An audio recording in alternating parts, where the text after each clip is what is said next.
BFM Business, BFM Crypto, la chronique.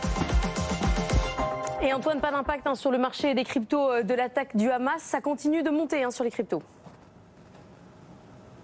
Oui, on reste sur la tendance de fermeté de la semaine écoulée et on regagne quelques points. Petite prime sans doute aux valeurs un petit peu décorrélées dans ce contexte un petit peu agité. C'est peut-être vrai. Le Bitcoin est allé toucher 2 fois les 28 000 $ ces dernières heures. L'XRP aussi, belle montée du côté des 52 cents avant de redescendre un peu. En revanche, toujours de la pression autour de l'Ether qui reste bloquée juste au-dessus des 1 600 $.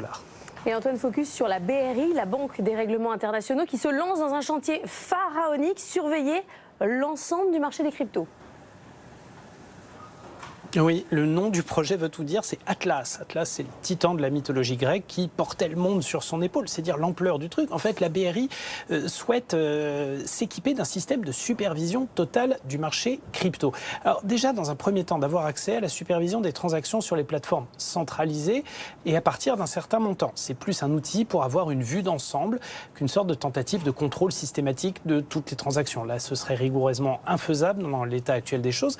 Mais pour la Banque des règlements internationaux, l'objectif est de collecter des données, pouvoir faire tourner des modèles, éditer des statistiques dans un souci de transparence, de manière, et c'est ce que déclare la BRI, créer une plateforme qui a le potentiel d'éclairer sur la pertinence macroéconomique des marchés des cryptoactifs et de la finance décentralisée. Donc voilà, c'est pas Big Brother. Alors même réduit à ça, le dossier est colossal, mais va commencer à avoir un aspect intéressant. Déjà la fixation de standards en matière de recueil de données, c'est là que va commencer ce chantier qui durera sans doute plusieurs années, qui va sans doute évoluer aussi. La Banque des règlements internationaux qui s'y met pour de bon et qui est alliée pour cela aux banques centrales allemandes et néerlandaises.